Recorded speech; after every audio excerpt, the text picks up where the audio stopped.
السلام علیکم ورحمۃ اللہ وبرکاتہ۔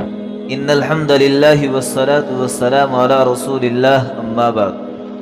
ایک بزرگ فرماتے ہیں کہ ایک مرتبہ میں چند لوگوں کے ساتھ سفر کر رہا تھا۔ سفر کے دوران میں اپنے ساتھیوں سے اچانک بچھڑ گیا اور راستہ بھول گیا، لیکن پھر بھی میں نے اپنا سفر جاری رکھا۔ میں چل رہا تھا، چلتے چلتے ایک دن میں گھاس سے بنی ایک پرانی سی جھونپڑی کے پاس پہنچا۔ مجھے تجسس ہوا، میرے ذہن میں یہ خیال آیا کہ میں دیکھوں آخر جھونپڑی کے اندر کون ہے۔ جب میں نے اندر جھانکا تو میں نے دیکھا کہ ایک شخص نہایت آرام سے بیٹھا ہے اور وہ کچھ پڑھ رہا ہے، کچھ بول رہا ہے، اور اس کے ساتھ خاص بات یہ ہے کہ اس کے دونوں ہاتھ کٹے ہوئے ہیں اور وہ اپنی آنکھوں سے بھی اندھا ہے اور تنہا بھی ہے۔ اس کے پاس کوئی نہیں ہے اور وہ ایک جملہ بار بار بول رہا ہے، تمام تعریف اس اللہ کے لیے ہے جس نے مجھے بے شمار لوگوں پر فضیلت دی، بہت سارے لوگوں سے بہتر بنایا۔ میں کافی دیر تک اسے جھانکتا رہا، اسے دیکھتا رہا اور اس کی باتوں کو غور سے سنتا رہا۔ وہ بار بار اسی جملے کو دہرا رہا تھا کہ تمام تعریفیں اسی اللہ کے لیے ہے جس نے مجھے بہت سارے لوگوں پر فضیلت دی اور بہت سارے لوگوں سے بہتر بنایا۔ مجھے اس کا یہ جملہ سن کر بڑی حیرت ہو رہی تھی کہ یہ بوڑھا آدمی ہے، اندھا بھی ہے، ضعیف بھی ہے، کمزور بھی ہے، تنہا بھی ہے، نابینا بھی ہے، ہاتھ بھی نہیں ہے، ہاتھ بھی کٹے ہوئے ہیں، اور اس کے پاس کوئی بھی شخص نہیں ہے جو اس کی ضرورت پوری کر سکے۔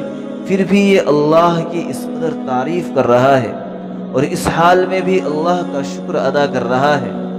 مجھے اس بات پر بہت زیادہ تعجب ہو رہا تھا، بہت زیادہ حیرت ہو رہی تھی۔ تھوڑی دیر بعد اسے میری آہٹ محسوس ہوئی۔ اس نے پوچھا، کون ہو؟ میں نے کہا، السلام علیکم ورحمۃ اللہ وبرکاتہ۔ شیخ، میں ایک مسافر ہوں اور راستہ بھٹک گیا ہوں، لیکن آپ کون ہیں؟ اس نے میرے سلام کا جواب دیا، وعلیکم السلام ورحمۃ اللہ وبرکاتہ، اور کہا، میں ایک بیمار آدمی ہوں، میرے گھر والوں کا انتقال ہو چکا ہے، لوگوں نے مجھے تنہا چھوڑ دیا ہے۔ میں نے اس سے کہا کہ پھر بھی آپ بار بار اللہ کا شکر ادا کر رہے ہو، حالانکہ آپ بہت زیادہ پریشانی کے اندر مبتلا ہو، آپ کو نظر نہیں آتا، آپ کے ہاتھ بھی نہیں ہیں، آپ ضعیف بھی ہو چکے ہو، کمزور بھی ہو چکے ہو، اس کے باوجود بھی آپ اپنی زبان سے یہ جملہ بار بار کہہ رہے ہو کہ تمام تعریفیں اسی اللہ کے لیے ہے جس نے مجھے بہت سارے لوگوں پر فضیلت دی اور بہت سارے لوگوں سے بہتر بنایا۔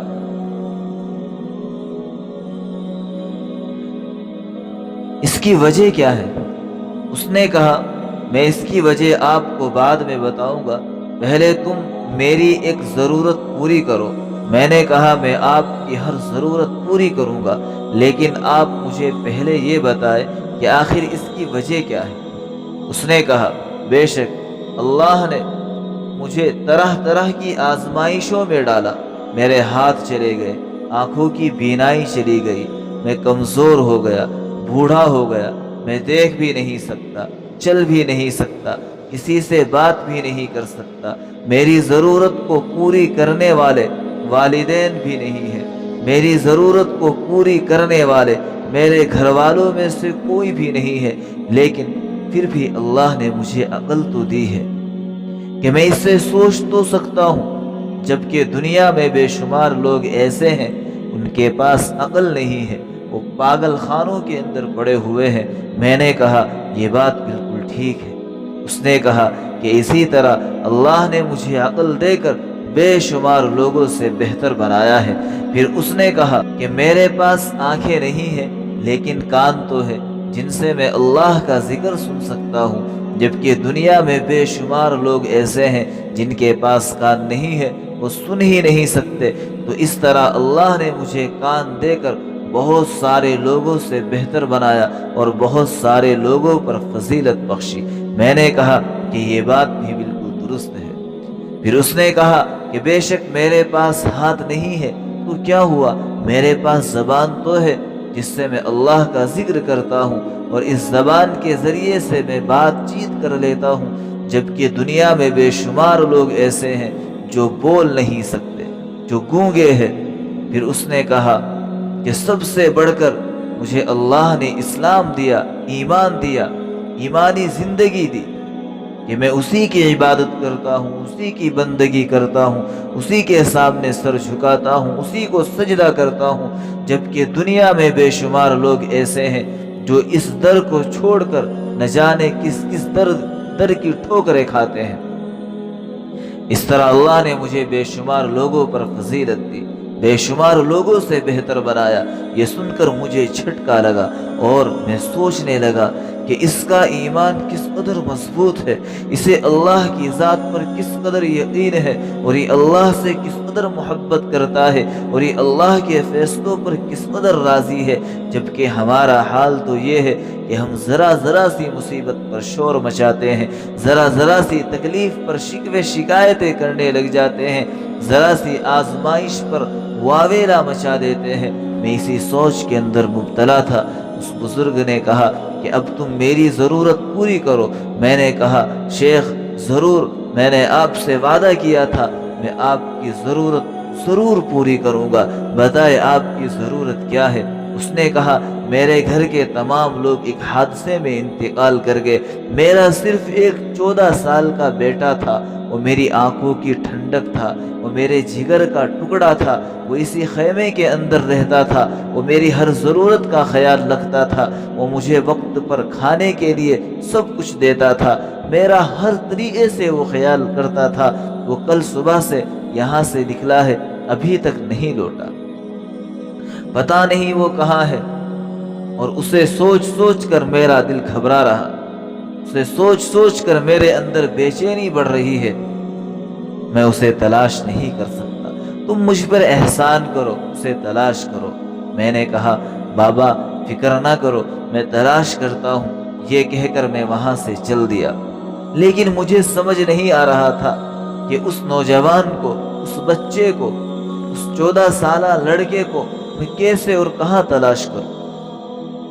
ابھی اس جھونپڑی سے کچھ ہی دور چلا تھا تو میں نے دیکھا کہ ایک ٹیلے پر کووں اور چیلوں کی بھیڑ ہے۔ میرے ذہن میں خیال آیا یہ چیل اور کوے یا تو بکھرے دانوں پر جمع ہوتے ہیں یا گوشت پر۔ میں نے سوچا چلو دیکھتے ہیں۔ جب میں اس ٹیلے پر چڑھا تو میں نے ایک ہیبت ناک منظر دیکھا۔ میں نے دیکھا کہ ایک کم سن لڑکے کی لاش پڑی ہوئی ہے جسے بھیڑیے نے پوری طرح سے کھا لیا ہے اور باقی کا گوشت کووں کے لیے اور چیلوں کے لیے چھوڑ دیا ہے۔ میں افسوس کرتے ہوئے سر پکڑتے ہوئے بیٹھ گیا اور پورے یقین کے ساتھ میں یہ سوچنے لگا کہ یہ اسی بوڑھے، اسی بزرگ کے بیٹے کی لاش ہے۔ بہت زیادہ غم ہوا، بہت زیادہ افسوس ہوا اور نیچے اتر گیا، اور مجھے سمجھ نہیں آ رہا تھا کہ اس بوڑھے کو بتاؤں یا نہیں۔ پھر مجھے حضرت ایوب علیہ السلام کی آزمائش اور ان کے صبر کا واقعہ ذہن میں آ گیا۔ چنانچہ میں ہمت کر کے داخل ہوا۔ بوڑھے نے پوچھا لڑکا میرا؟ میں نے کہا آپ اللہ کے نزدیک زیادہ مقرب ہے یا حضرت ایوب علیہ السلام؟ اس نے جواب دیا یقیناً حضرت ایوب علیہ السلام۔ میں نے کہا پھر مجھے بتائیے کہ اللہ نے آپ کو زیادہ آزمائش میں رکھا یا ان کو رکھا؟ اس نے کہا حضرت ایوب علیہ السلام کی آزمائش بڑی سخت تھی۔ میں نے کہا پھر آپ صبر کریں کیونکہ آپ کے بیٹے کو بھیڑیے نے کھا لیا ہے۔ یہ سن کر اس کے چہرے پر پریشانی کے آثار نظر آئے اور وہ رونے لگا، اس قدر رویا کہ اسی حالت میں وہ اللہ کو پیارا ہو گیا۔ بہرحال میں نے اس کو دفنایا اور اس کی تجہیز و تکفین کرنے کے بعد جب اس کی قبر کو برابر کر دیا اور پھر میں رات کو سویا تو رات کو میں نے خواب میں دیکھا اور اس سے پوچھا کہ کیا معاملہ رہا؟ کہنے لگا جب میں اللہ کے سامنے حاضر ہوا تو اللہ نے مجھ سے کہا سلام علیکم بما صبرتم فنعم عقبی الدار، تمہارے صبر کے بدلے تم پر سلامتی ہو، کیا ہی بہترین جگہ پر تم آئے ہو۔ میرے دوستو، جب ہم اس دنیا میں آئے ہیں تو مصیبتیں، تکلیفیں، آزمائشیں، پریشانیاں، یہ تمام چیزیں ہماری زندگی کا حصہ ہے، یہ ضرور آئیں گی۔ بعض اوقات اللہ اپنے بندوں کو پریشانیاں اس لیے بھی دیتے ہیں کہ بندہ میرے قریب آ جائے۔ بہترین انسان وہ ہے جو اللہ کے فیصلوں پر راضی ہو جائے۔ ہم بھی بڑے عجیب ہیں، رات دن اللہ سے دعائیں مانگتے ہیں کہ اللہ ہم سے راضی ہو جا، لیکن ہم خود اللہ کے فیصلوں پر راضی ہونے کے لیے تیار نہیں۔ اگر ہم چاہتے ہیں کہ اللہ ہم سے راضی ہو جائے تو ہمیں اس کے فیصلوں پر راضی ہونا پڑے گا۔ اللہ کے فیصلوں پر راضی ہونے کا مطلب یہ ہے کہ آپ صبر اور شکر کرتے ہوئے چلے، صبر اور شکر کے ساتھ زندگی گزارے۔ شکر کرے، اللہ نے آنکھیں دی ہے، اللہ نے ہمیں نابینا نہیں بنایا، ہم سے آنکھیں نہیں چھینی، اللہ نے ہمیں زبان دی ہے، ہمیں گونگا نہیں بنایا، اللہ نے ہمیں عقل دی ہے، ہمیں پاگل نہیں بنایا۔ تو ان ساری نعمتوں کو جب انسان سوچے گا، جب انسان ان نعمتوں پر غور و فکر کرے گا تو اس کو اللہ کا شکر ادا کرنے کی توفیق ملے گی۔ Subscribe Maulana Farman Naseem to get more videos.